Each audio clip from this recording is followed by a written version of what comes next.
Bonjour à tous et bienvenue dans I Am an Equestrian, le podcast. Nous espérons que la rentrée n'est pas trop difficile. Et pour vous réconforter, voici déjà le 10e épisode de I Am an Equestrian. Pour ce nouveau rendez-vous, c'est avec beaucoup de plaisir que nous avons rejoint Jean-Pierre Tiffon dans ses écuries près de Vierzon. Jean-Pierre est un préparateur mental, spécialiste de l'équitation et du sport de haut niveau. Il accompagne notamment les cavaliers de l'équipe de France CSO junior et jeunes cavaliers. Son parcours est inspirant et son métier aussi complexe que passionnant. Quel que soit votre niveau et votre pratique de l'équitation, nous sommes convaincus que vous aimerez découvrir au fil des propos de Jean-Pierre l'importance de muscler son mental pour accompagner son épanouissement sportif. Cet épisode a été enregistré en partenariat avec WeTodd. Si vous vous êtes déjà demandé ce que vous pourriez bien travailler avec votre cheval, si vous avez parfois le sentiment de tourner en rond, WeTodd a la solution. WeTodd, c'est une application mobile qui propose des cours d'équitation audio guidés. Attention, WeTodd ne remplacera jamais votre enseignant, c'est un complément. D'ailleurs, votre coach a un rôle central dans l'utilisation de l'application car c'est lui qui connaît le plus votre couple et qui saura quelle séance vous conseiller. C'est pourquoi l'application est totalement gratuite pour les enseignants. Comment ça marche? C'est très simple.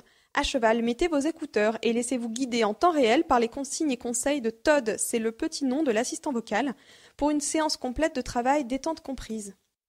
Pour garantir la qualité technique et pédagogique des séances, WeTodd fait appel aux meilleurs cavaliers français comme Maxime Livio, Karim Lagouag ou encore Nicole Favreau. On vous encourage vivement à télécharger l'application WeTodd et à tester leur première séance d'essai gratuite.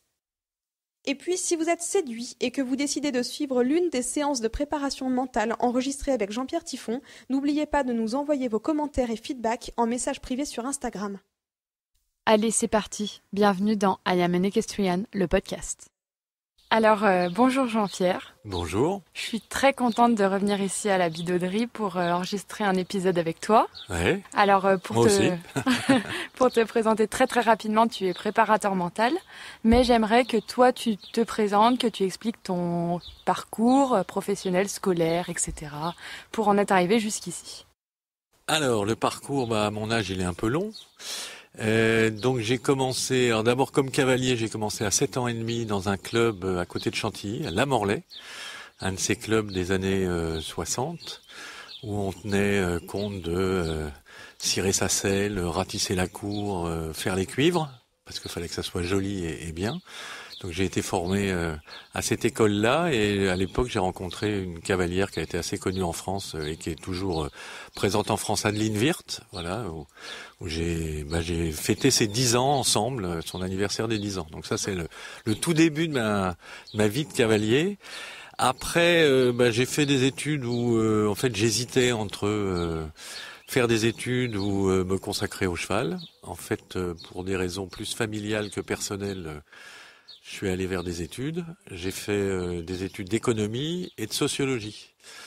Et puis, j'ai, comme par hasard, mon premier job, ça a été de travailler à la Fédération équestre, où on a lancé le concours international de Longchamp, qui était une innovation à l'époque, avec Adeline Bétousserel et Marie-Catherine Delalande. Voilà. Et puis après, je me suis dit, le monde du cheval, c'est pas assez sérieux.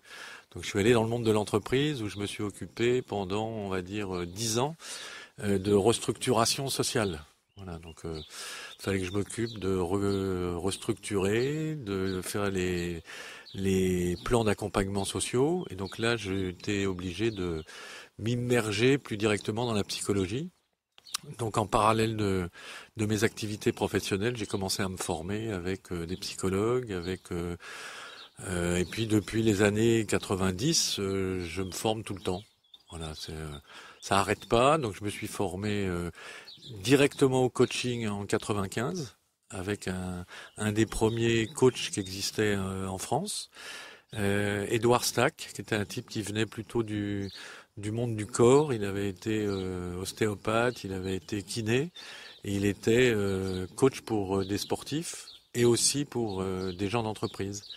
Et puis j'ai continué mon parcours en me formant avec beaucoup de gens différents. Et j'étais plutôt totalement immergé dans le monde de l'entreprise. J'ai goûté à la psychanalyse, voilà, qui a été un beau parcours que je reprends de temps en temps. Voilà, je me fais des parcours avec une psychanalyste. Ça m'aide pas mal à éviter de déconner. Voilà. Et puis, j'ai toujours eu le cheval dans ma vie. J'ai été marié une première fois avec une femme qui était instructrice d'équitation.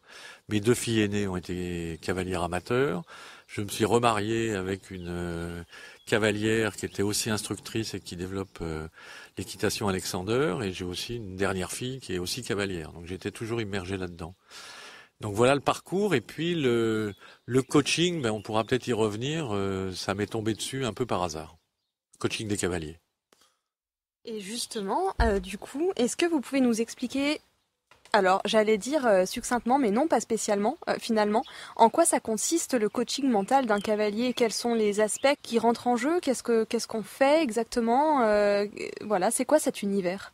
Alors, le coaching sportif et le coaching d'un cavalier, je dirais que c'est comme tout sport, il y a beaucoup de pression que les gens se mettent, surtout s'ils font de la compétition, que leur environnement leur met souvent, parce que inconsciemment ou consciemment, les gens mettent beaucoup la pression sur il faut que tu aies du résultat, on t'aide, machin et tout.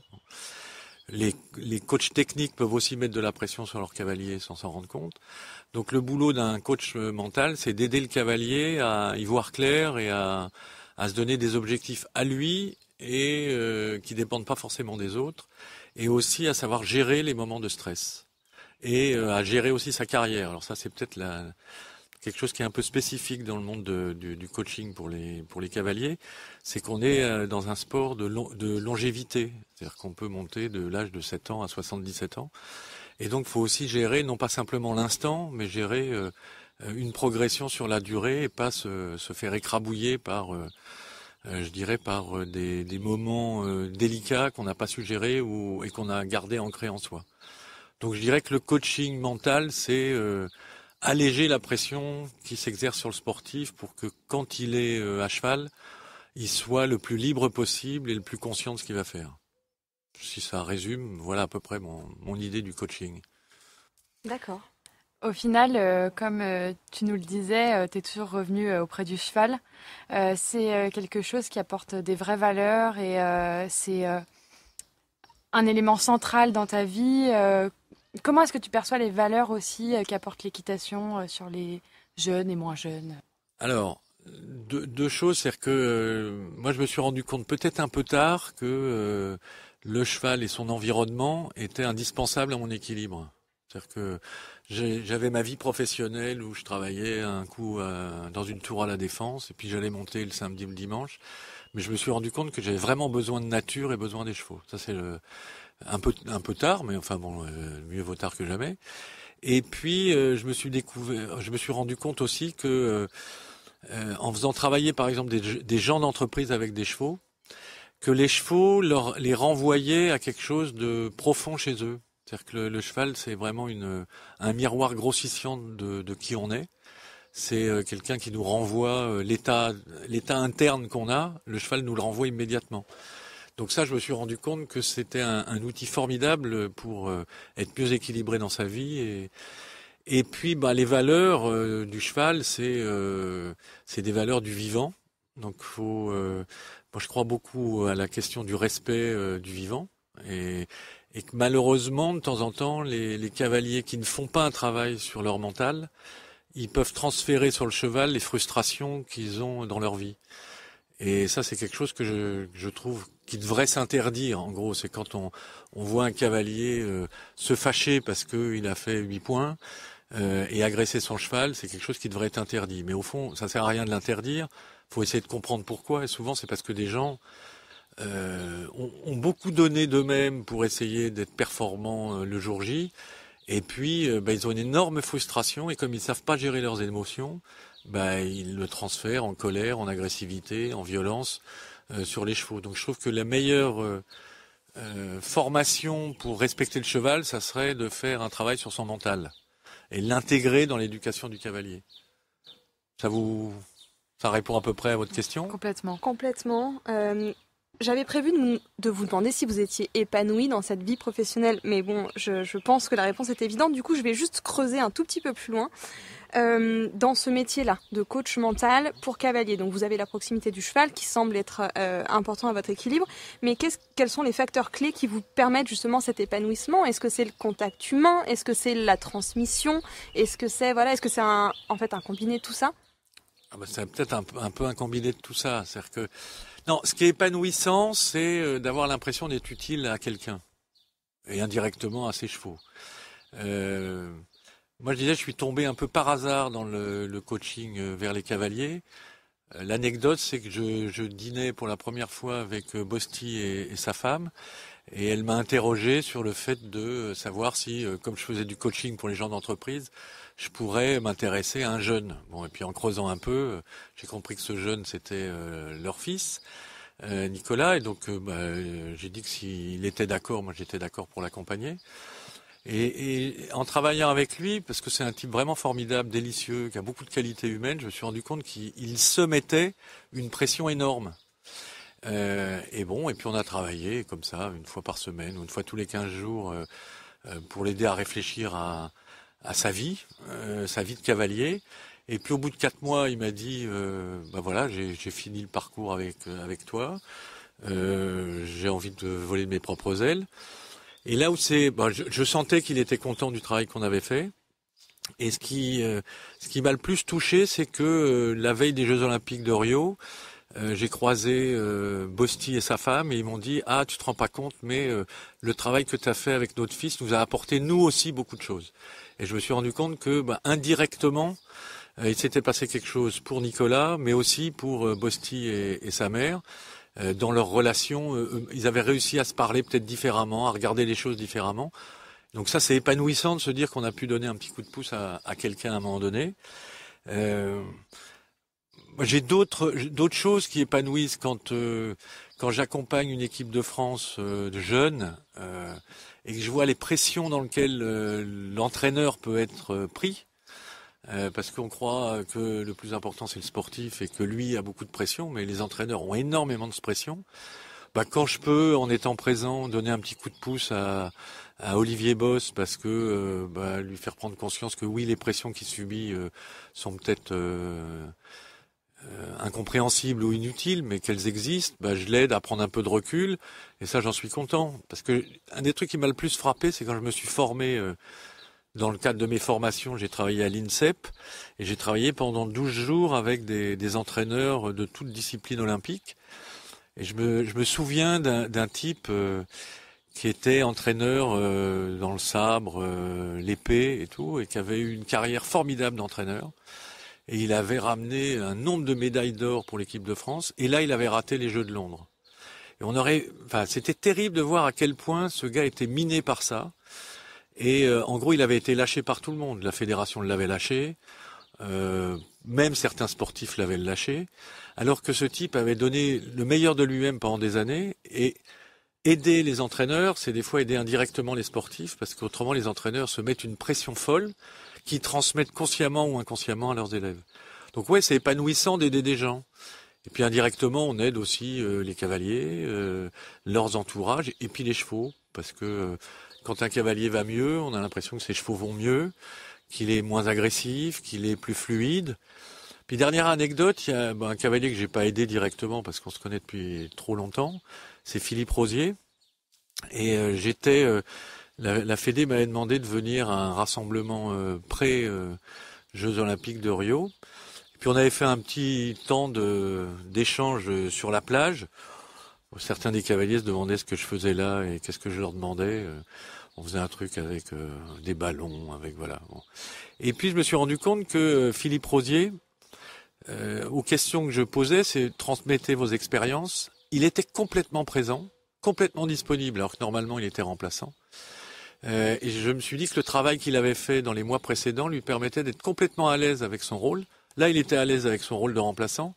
Mais en gros, je sentais que je ne pouvais pas savoir ce qui allait se passer à Rio, mais qu'il était prêt à rentrer dans l'équipe de France, qu'il était prêt à jouer son rôle, parce qu'il était équilibré mentalement. Et j'ai trouvé que le travail qu'avait fait Philippe avant les JO, avec un préparateur mental, ça l'avait vraiment aidé. Et donc même de voir des fois un cavalier progresser mentalement, même si c'est pas nous qui l'avons accompagné, c'est vraiment délicieux à voir. Est-ce que, Jean-Pierre, tu peux nous parler un peu de la méthode Alexander que Véronique, ta femme, pratique et que indirectement, je pense, tu pratiques beaucoup aussi avec tes cavaliers?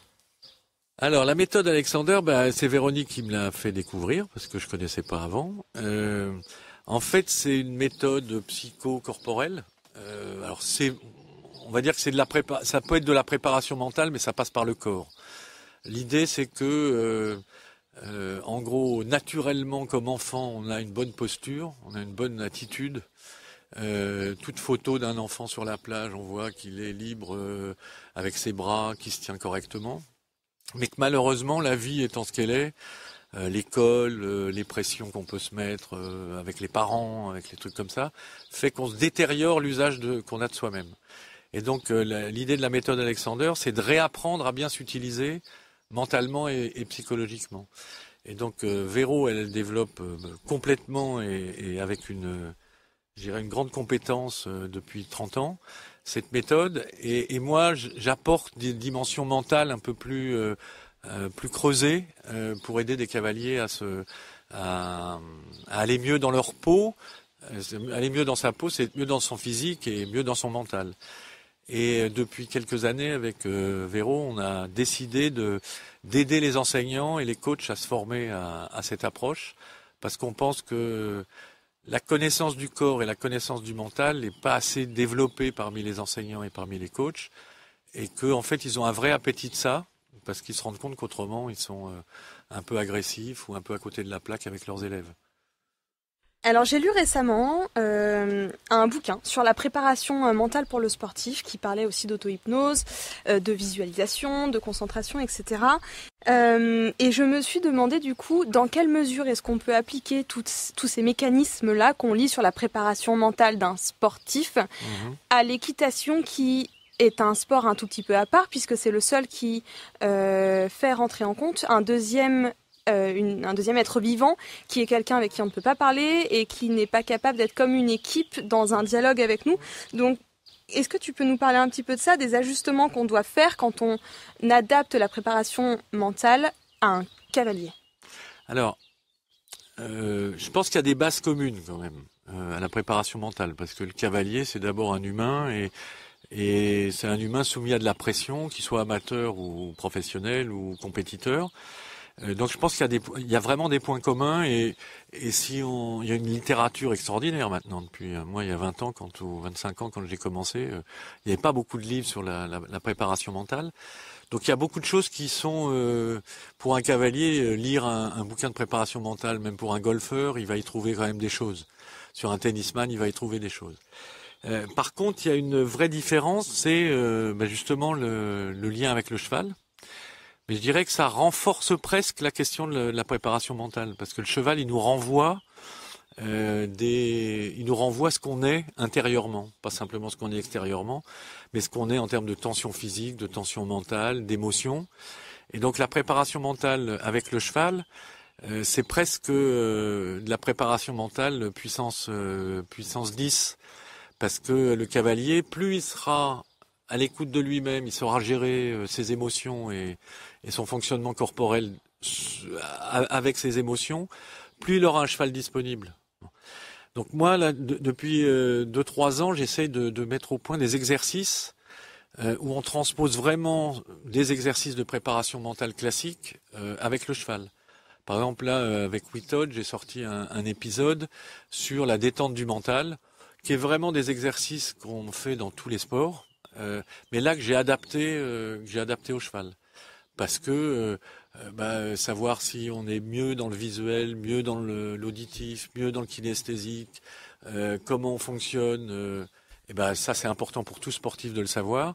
Mais à cheval, c'est encore j'ai transposé ces techniques à cheval. Donc je dirais que c'est un peu la même chose, mais il y a une différence, c'est le cheval. Et l'autre chose qui pourrait être une autre approche complémentaire de la préparation mentale, c'est l'éthologie. Parce que tout le travail qu'un cavalier peut faire en travaillant en liberté avec son cheval, en comprenant comment il est mentalement et comment ça se traduit sur son cheval, ça peut être vraiment un plus. C'est-à-dire qu'il peut travailler mentalement tout seul, mais il pourra aussi faire un travail mental en travaillant avec son cheval, comme je le faisais avec des gens d'entreprise. Moi, je me souviens toujours d'une anecdote d'un directeur commercial qu'on m'a envoyé. Le type me dit, je sais pas, moi, il paraît que je mets la pression sur mes équipes. Mon boss trouve que je suis un peu stressé. Je crois pas. Et puis j'avais une formidable petite ponette qui avait de l'arabe derrière. Et puis je le mets dans un petit manège rond. Et là, il se met au milieu et la ponette, elle a galopé à peu près 15 tours, complètement affolée. Et le type me dit, mais qu'est-ce qui se passe? Je lui dis, je pense qu'elle sent que vous êtes un peu stressé. C'est pas possible. Et il s'est rendu compte là que le stress était perceptible même à 4-5 mètres par la jument ou 10 mètres. Donc je pense que les cavaliers, ils pourraient aussi faire un travail mental en travaillant avec leurs chevaux, en essayant de voir comment s'ils respirent différemment, s'ils se tiennent physiquement différemment, qu'est-ce que ça produit sur leur cheval. Voilà, donc je dirais c'est la même chose que dans tous les sports pour plein d'aspects, mais c'est amplifié parce qu'il y a le cheval. D'accord. On nous parle beaucoup, quand on parle de préparation mentale, des objectifs SMART. Ouais. Donc un objectif SMART, c'est un objectif spécifique, mesurable, ambitieux, réaliste et temporel. Ouais. Est-ce qu'on se prêterait pas un peu au jeu et tu nous donnerais pas un objectif SMART à toi, dans le sens où l'objectif que tu mets en œuvre pour quand tu fais du coaching sur quelqu'un d'autre, dans ton travail, etc. Alors, l'objectif SMART, quand je fais mon travail en direct, l'objectif atteignable, c'est d'aider la personne sans moi projeter ce que je ressens ou ce que je pense. Le mesurable, c'est, je dirais, la détente de son physique et de son mental. Physiquement, on voit quand quelqu'un se relâche un peu. Voilà, donc ça, c'est ce que je vais mesurer. Objectif spécifique, c'est que si j'accompagne quelqu'un au plan mental à l'entrée d'une piste de concours, c'est pas la même chose que si je le reçois à la maison pour une séance. Donc, dans un objectif spécifique en entrée de piste, c'est de faire le moins possible et de trouver le truc qui va aider le cavalier à se recentrer si jamais il est pris par le stress. Alors j'ai donné des claques sur des cuisses à des cavaliers et des cavalières parce qu'il fallait les sortir de leur stress. Je leur ai proposé de boire quelque chose avant de se lancer. Ça faut trouver le moment donné et le moment précis, l'objectif qui correspond aux besoins du cavalier. Alors après si je prends par extrapolation, moi j'ai un objectif. Alors ça c'est plus le voyage du héros parce que c'est une autre technique de préparation mentale, c'est qu'on se donne un objectif plus à long terme. Donc moi je me suis donné un objectif pour 2024. Voilà, c'est d'accompagner un cavalier pour qu'il soit performant aux Jeux Olympiques de 2024. Donc aujourd'hui, je suis un cavalier et je fais tout pour l'aider, sans savoir s'il ira vraiment au jeu. Mais comme c'est son ambition d'aller au jeu, je fais tout pour l'aider pour qu'il soit au jeu. Donc ça, c'est mon objectif personnel que je déclare pas à tout le monde. Il se reconnaîtra.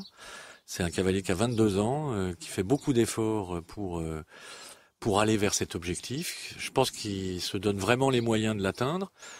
Et je l'accompagne une fois par semaine, en échange au téléphone, parce qu'il est à l'étranger. Et voilà, donc ça c'est mon objectif Smart JO24. C'est un bel objectif, en tout cas. Alors, on sait aussi que tu interviens pour la Fédération française d'équitation auprès de l'équipe de France CSO Jeunes. Comment est-ce que ces sessions, elles sont organisées? Est-ce que tu trouves que les jeunes sont assez éduqués à la préparation mentale? Et comment est-ce qu'ils accueillent cette pratique-là? Et comment est-ce que tu fais aussi dans un temps aussi court pour les concerner par cette pratique? Alors, je le fais en CSO, mais je le fais aussi un peu en complet. Je l'ai fait récemment avec les gens du Trek. Mon intervention, l'objectif qu'on a avec la Fédé quand j'interviens, c'est de la sensibilisation. C'est leur faire prendre conscience que c'est une dimension qui pourrait travailler. En parallèle de moi, il y a des gens qui font les mêmes interventions pour les sensibiliser au travail physique. Alors quand on en parle tous les deux, de temps en temps, on se dit, 6 mois après, quand on les revoit, on a l'impression qu'on a un peu prêché dans le désert. Puis quand même, on observe que de plus en plus de cavaliers s'y intéressent. Bon. Et donc, à force de répéter le message, à force de dire c'est une dimension que vous pourriez travailler, il y a des cavaliers qui travaillent leur physique dans les jeunes, et il y a des cavaliers qui travaillent sur leur mental.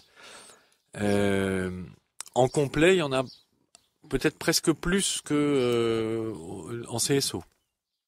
Et quand j'avais été travailler avec quelqu'un qui a lancé ces démarches-là en Hollande, en fait, il m'avait dit, on a réussi à séduire d'abord des dresseurs, ensuite des gens de complet, et in fine à des gens de CSO parce qu'ils pensent qu'ils en ont moins besoin. Là, je constate que parmi les cavaliers, même de CSO jeunes, quelques-uns ont un préparateur mental et font appel à un préparateur mental.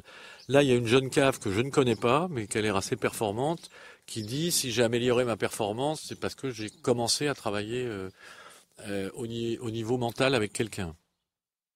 Alors, en si peu de temps, qu'est-ce qu'on peut faire ?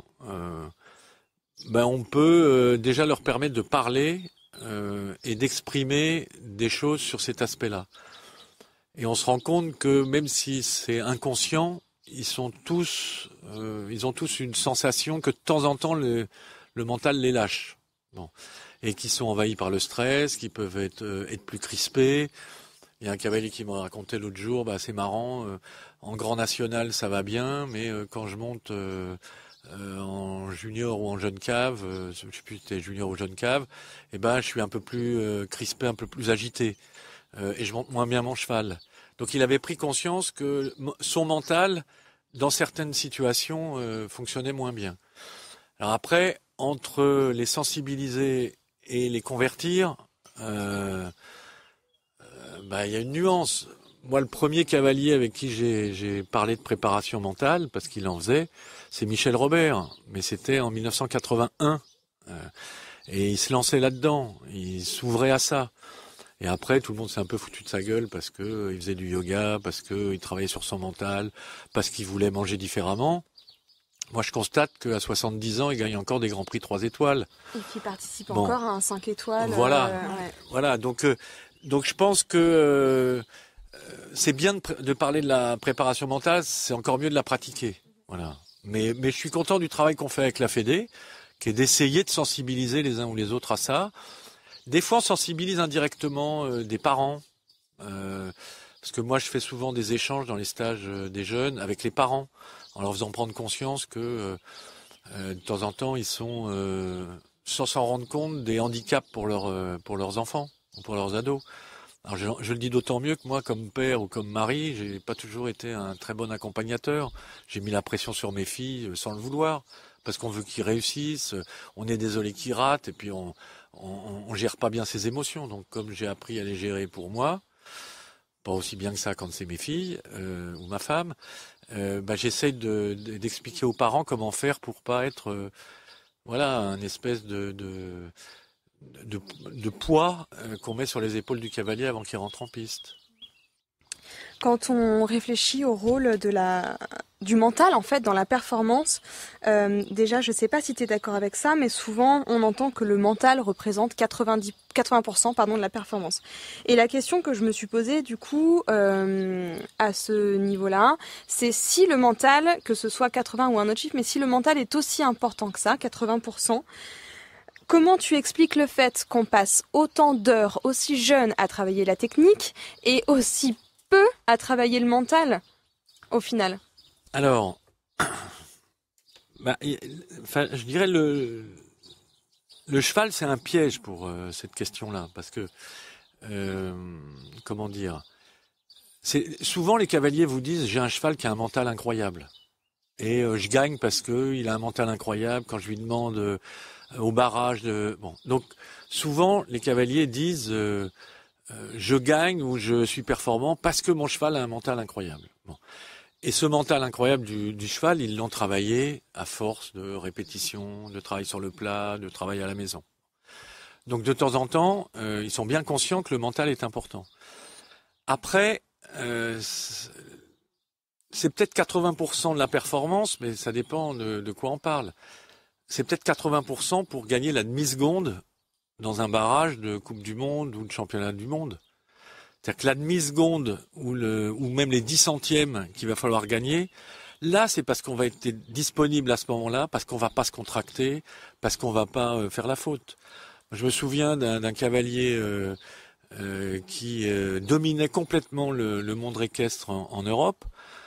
Il est sur la dernière épreuve du championnat d'Europe. Il a, je sais plus, pas mal d'avance. Il fait faute sur le numéro 1. Bon. Et donc là, c'est le mental qui lâche. Et il y a un dicton qui dit faute sur le premier, faute sur le dernier, faute du cavalier. C'est parce qu'il n'était pas rentré dans son épreuve comme il fallait. Donc ça peut être de gagner les 10 centièmes ou ça peut être d'éviter de faire la faute sur le premier en CSO. Donc je dis pas qu'il faut travailler autant le mental que on fait d'heures à cheval. Le mieux, ça serait de travailler le mental pendant qu'on travaille à cheval. Voilà. Si on arrivait à intégrer que les coachs et les enseignants, ils intègrent le travail du mental et le travail du physique dans le travail équestre de base, et après dans le travail de préparation à la compétition, là, ça serait plus facile pour les cavaliers. Se dire, bah là, quand je me donne un objectif, je fais une séance de cavaletti, c'est quoi l'objectif que je me donne? Ah bah regarder loin, ou c'est quoi? Ou respirer pendant cette ligne, ou bien savoir faire un débriefing positif après l'exercice en me disant qu'est-ce qui a été bien. Donc si on arrive à intégrer le mental dans la préparation basique du cavalier, je pense que c'est là où on aura gagné. Ça n'empêche pas de faire des réglages purement mentaux en dehors, mais il faudrait réussir à combiner les choses. C'est comme ça que je vois aujourd'hui l'évolution. Est-ce que ça répond à votre question? Complètement. À ta question. Ouais, non, si, complètement. Alors, je suis bien placée pour le savoir.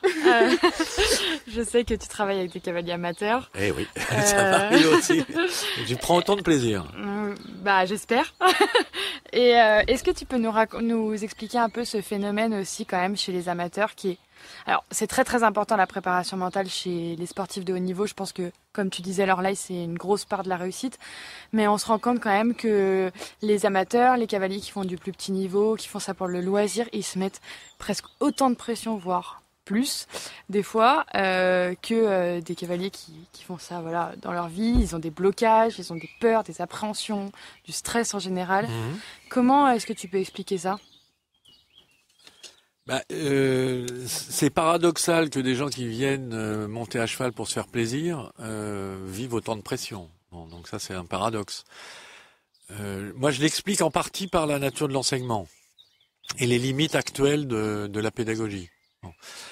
Moi, très souvent, quand je travaille avec des cavaliers amateurs qui travaillent juste pour leur loisir, enfin qui montent juste pour leur loisir ou en compétition, mais amateurs, souvent, ce que je dois déceler et trouver, c'est les origines des peurs qu'ils ont eues. Bon. Et très souvent, on les a laissés avoir des peurs fortes, voire violentes, et on les a pas aidés à prendre du recul par rapport à ça.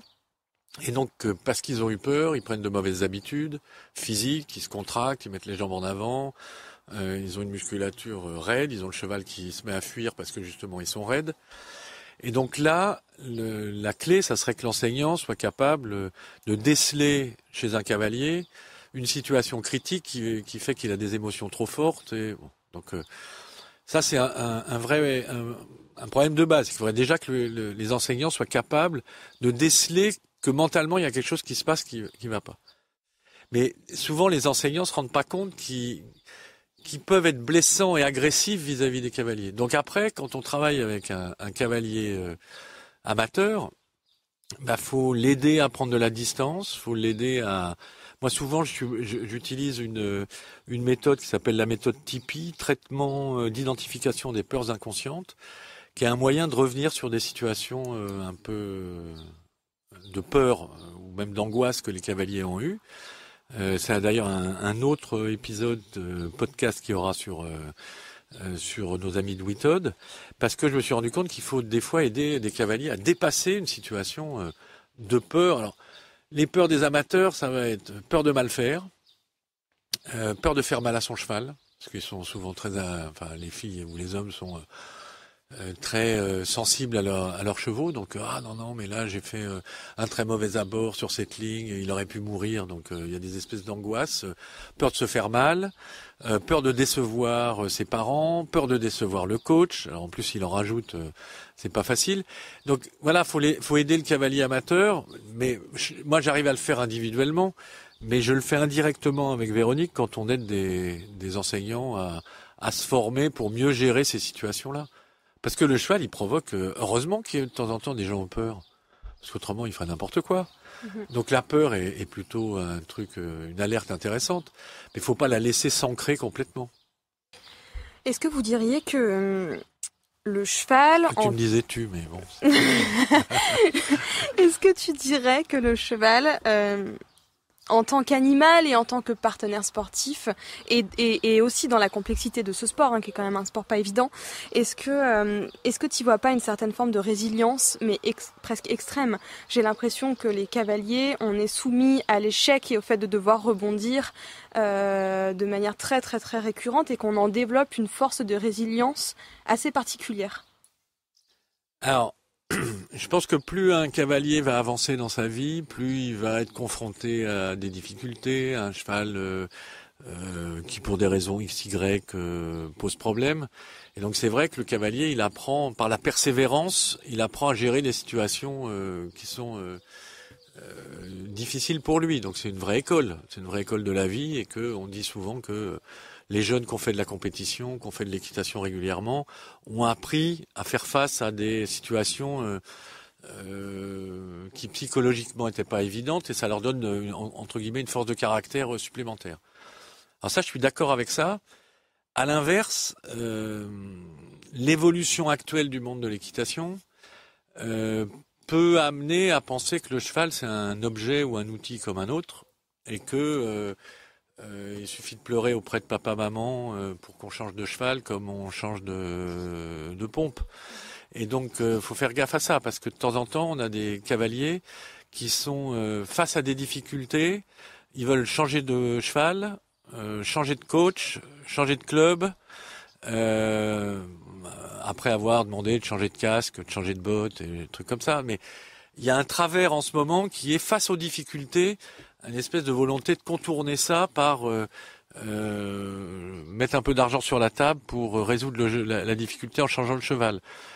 Moi, je me souviens toujours de Michel Robert disant à Véronique, qui disait « Ah, mais cette jument, elle est pas si facile ». Il disait « Oui, mais c'est la jument que t'as. Donc, il va bien falloir que tu te débrouilles à ce que en compétition, ça marche bien. T'as pas les moyens de t'en acheter une autre. » C'est vrai qu'à l'époque, on n'avait pas les moyens d'en acheter une autre. Et ben il l'a remis dans l'axe, et puis d'une certaine manière, elle a fait 2 années de compétition formidable avec cette jument, parce qu'elle s'est dit j'en ai pas d'autres. Donc il faut que je progresse avec elle, il faut que je résolve des problèmes techniques et des problèmes mentaux que j'avais avec cette jument. Et voilà, donc oui, c'est de la résilience si on accepte de se confronter aux difficultés que le cheval peut vous poser.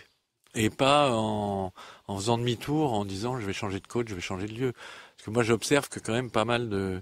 Comme c'est un sport dur, et que de temps en temps les gens ont peur de se confronter à cette difficulté, il y a pas mal de gens qui changent d'écurie souvent. Bon, et donc voilà, c'est un travers actuel. Donc je préfère qu'ils fassent de la préparation mentale pour changer eux-mêmes que de changer de cheval tout le temps, parce que s'ils changent de cheval, ils vont reproduire sur le suivant la même chose. S'ils changent pas eux-mêmes. S'ils changent de coach, ils vont peut-être changer un tout petit peu un truc, mais s'ils changent pas eux-mêmes, dans leur réaction face à la difficulté, ils vont reproduire exactement la même situation après. Est-ce que tu travailles avec d'autres sportifs, et est-ce que, si c'est le cas, l'angle d'approche est assez différente? J'ai pas travaillé avec beaucoup d'autres sportifs, parce que j'ai travaillé pas mal avec en parallèle des cavaliers, avec toujours le monde de l'entreprise. J'ai travaillé avec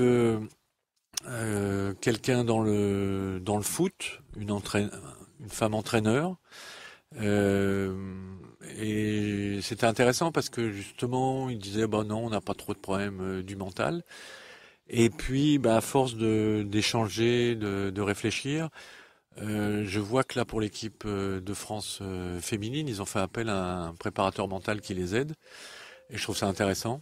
Et puis j'ai travaillé avec des gens qui sont sur le tir à l'arc, Alors là, c'est franchement un truc où le mental est visible. Les conséquences du mental se voient immédiatement. C'est-à-dire que si vous vous dites il faut que je la mette dans le rouge, vous la mettez en dehors de la cible. Et il y a un livre que Véro conseille à beaucoup d'élèves, qui est un livre zen, qui est justement qui est sur les archers, et où on se rend compte que la manière dont on va être complètement présent à ce qu'on fait, indépendamment du résultat qu'on veut obtenir, c'est je vais souffler, je vais bander l'arc, et à un moment donné, je vais lâcher. Il faut être complètement concentré sur soi et pas sur la cible. Parce que si on est concentré sur la cible, ça part n'importe où. Donc j'ai pas fait beaucoup dans d'autres sports. Je le ferai peut-être, je sais pas, parce que moi comme j'aime bien bouger et changer et trouver d'autres trucs. Mais je me suis tout à l'heure vous parliez de bouquins. Moi il y a 2 bouquins qui sont un peu mes livres de chevet de la préparation mentale. Il y en a plein d'autres à lire, mais il y en a 2. Il y en a un qui s'appelle L'athlète intérieur. L'auteur est un type qui s'appelle Dan Millman, qui est un Américain qui a fait du trampoline et de la gym à un niveau olympique et championnat du monde. Et je trouve ce bouquin formidable. Il date de 25 ans. Mais même le titre, c'est l'athlète intérieur. C'est-à-dire que la compétition qu'on a, elle est avec soi-même. Elle n'est pas avec l'extérieur, elle n'est pas avec le résultat. Et puis il a fait un livre, il l'a transformé dans un livre qui est devenu aussi un film qui s'appelle Le Guerrier Pacifique, qui dit bien pareil les 2 choses. Pour faire de la compète, il faut être un guerrier, mais il faut être pacifié et pacifique intérieurement. Et donc voilà, moi c'est 2 livres de chevet. Quand des gens me disent qu'est-ce que je dois lire sur la préparation mentale, je vais en livre de poche, Le Guerrier Pacifique, je leur envoie. Ils disent ah ouais, tiens c'est intéressant. C'est un peu ésotérique, mais derrière il y a toutes les techniques de préparation mentale. D'accord. Pour terminer, on avait envie de mettre sur la table 2 problématiques un tout petit peu, déjà 2 problématiques personnelles, chacune une, et un tout petit peu plus technique, pratico-pratique. Donc je vais me jeter au feu. C'est un exemple très concret et très personnel. Je suis donc cavalière de saut d'obstacle, on l'a déjà dit, mais on remet ça dans le contexte. Il arrive un phénomène. Parfois, quand je suis en piste, je suis capable de faire des très bons parcours. Si tout va bien, de réfléchir, je saute le 1. J'ai 8 foulées magnifiques, je saute le 2. Je sais que je vais être un peu tranquille derrière, je vais aller à l'extérieur de la courbe, etc. Et soudainement, si j'ai un mauvais saut ou quoi que ce soit d'autre, je ne suis absolument plus capable de réfléchir. Mon cerveau s'arrête. Et là, je suis en pilotage automatique, le 4, le 5, le 6. Mais bizarrement, toute la fluidité que j'aurais pu avoir sur d'autres parcours ou que je pouvais avoir au début du parcours disparaît. Pourquoi ? Là, c'est le mental qui intervient. Donc, j'ai un mauvais saut. Donc, comme j'ai un niveau d'exigence vis-à-vis de moi-même, vis-à-vis des autres, qui est de faire un beau parcours fluide, bien. Comme j'ai pas le bon saut, là, mon dialogue intérieur prend le dessus et dit ah c'était nul. Enfin, on reste accroché à ce qui vient de se passer. Bon. Donc là, moi j'ai pas de technique immédiate. La technique immédiate, c'est qu'est-ce qui va te faire revenir dans le présent. Parce qu'en fait, quand ton cerveau est resté sur l'obstacle que tu as mal sauté, c'est que t'es plus dans le présent. Donc la question, c'est qu'est-ce qui va te faire revenir dans le présent. Est-ce que c'est de regarder quelque chose ? Est-ce que c'est d'écouter quelque chose ? Est-ce que c'est de caresser ton cheval ? Voilà, le problème du cavalier à ce moment-là, quand il a une espèce de trou, quoi, blackout, quoi. Voilà, il y a plus rien qui fonctionne. C'est comment je reviens dans le présent. Donc là, si je dois travailler avec toi plus précisément, il va falloir qu'on détermine qu'est-ce qui t'aide à revenir dans le présent. D'accord. Et chacun va avoir sa réponse. Moi, il y a des cavaliers. Là, j'ai fait travailler un cavalier samedi. Il s'est rendu compte que c'est quand il regarde quelque chose, ça lui permet de revenir. Autrement, s'il fait un mauvais saut, il se met à le commenter. C'est nul. Je vais faire ci, je vais faire ça. Bon. Voilà. Donc voilà, ça c'est une piste de travail. C'est ton mental te lâche parce que tu t'es mis un niveau d'exigence trop fort. Donc peut-être qu'il faudrait baisser le niveau d'exigence et trouver un objectif plus smart qui dépende de toi et qui va te permettre d'aborder l'épreuve de manière avec moins de pression. Mm-hmm. Déjà, ça fera baisser le risque que après ce mauvais saut, tu disjonctes. Et même si ça t'arrive quand même, qu'est-ce que tu vas trouver comme technique et qu'est-ce qu'on trouverait ensemble pour que tu reviennes dans la foulée. Parce que faut 1 ou 2 foulées pour revenir à soi. S'il en reste 5, ça va. D'accord. Autrement, le cheval, il se dit, qu'est-ce qu'elle fait là-haut? Elle est plus là. C'est drôle, elle était présente jusque-là, mais où est-ce qu'elle est passée? Donc, il est paumé. Glario, si tu nous écoutes. Merci. Alors, moi, ma situation personnelle, les gens qui me connaissent un peu vont soit rigoler, soit lever les yeux au ciel, je sais pas. Je suis capable, heureusement, de faire de temps en temps de bons parcours. Je dirais pas que je me transcende, mais pratiquement. Et puis, d'un coup d'un seul, je suis capable de faire un bon parcours, une bonne séance à la maison, et on ne sait pas pourquoi, je bloque complètement, mais tu le sais. Même à l'entrée. Oh, bah oui. Avant. Ah oui, au paddock, le pire, le paddock. et voilà, et là, à un moment donné, en fait, je suis plus capable de rien. Et une volte en entraîne 40, et après, de toute manière, c'est terminé. Enfin voilà, c'est terminé. Alors là, moi, si j'étais ton préparateur mental, ce que je t'ai aidé à un moment donné à faire, je te dirais, premier truc, j'aime pas quand tu me dis, il m'arrive de temps en temps de faire des très bons parcours. Parce que déjà, c'est une sous-estimation de tes capacités. Donc, je sais que tu peux faire des très bons parcours. Et déjà, si tu arrives à te convaincre que tu sais faire des bons parcours, tu n'aborderas pas les choses pareilles. Donc, tu sais faire des bons parcours. T'en fais pas seulement de temps en temps. Alors, après, faut identifier quel est le facteur interne ou extérieur qui va faire que là, tu es complètement bloqué. Alors, ça peut être à la reconnaissance, un enchaînement ou un obstacle. Souvent, je vois ça. Il y a un obstacle, on l'observe quand on regarde de loin une reco où on a 12 cavaliers qui sont sur le même auxerre, qui remarchent, qui regardent. Donc là, ils sont en train de se pourrir en se disant cette ligne va être compliquée. Donc là, peut-être que c'est ça qui t'a déclenché ton stress, c'est de te dire il y a une ligne qui est compliquée ou un obstacle qui est compliqué. Là, si tu dois faire la reconnaissance, c'est pas de te dire c'est compliqué, c'est quelle est la solution que je vais mettre en œuvre. On s'en fout que la ligne soit compliquée. L'important, c'est qu'est-ce que je dois faire quand je vais être en piste pour gérer ce truc-là. Et si tu sors de piste en sachant que dans les lignes faciles ou dans les lignes compliquées, voilà ce que je sais et que je veux faire, là, tu seras plus... Bon, alors après, ça peut être... donc ton stress ou ton blocage peut être lié à ça. Après, il peut être lié à... il y a des gens que je connais qui m'observent. Alors là, il y a d'autres techniques, c'est d'aller les regarder dans les yeux quand on va prendre le départ. Ça peut être de se faire une bulle autour de soi en se disant même s'ils sont là, je m'en fous. Voilà, donc il faut bien identifier et t'apprendre à identifier qu'est-ce qui va déclencher ce moment de panique que tu as. Puis une fois que tu le sauras, tu vas mettre en œuvre une petite technique, des fois toute simple, qui est ok, je sais que ça me met la pression. Mais c'est pas grave, j'en ai vu d'autres, je sais réagir et ne rentrer en piste que quand t'es prête. Et puis si t'es pas prête, tu rentres pas en piste. Ouais. Non mais pourquoi s'imposer? Oui, non mais ça c'est tu vois, c'est une autre truc, c'est pourquoi s'imposer un calvaire. Donc faut mieux, le mieux c'est de rentrer en piste en étant prête et de se disant j'ai éliminé les obstacles, je vois bien l'enchaînement, j'ai pas de problème avec ça, les gens qui sont présents. C'est pas parce qu'ils sont là que je vais me mettre de la pression supplémentaire. Telle situation peut me bloquer. Voilà quelle est la technique que je mets en œuvre pour. D'accord.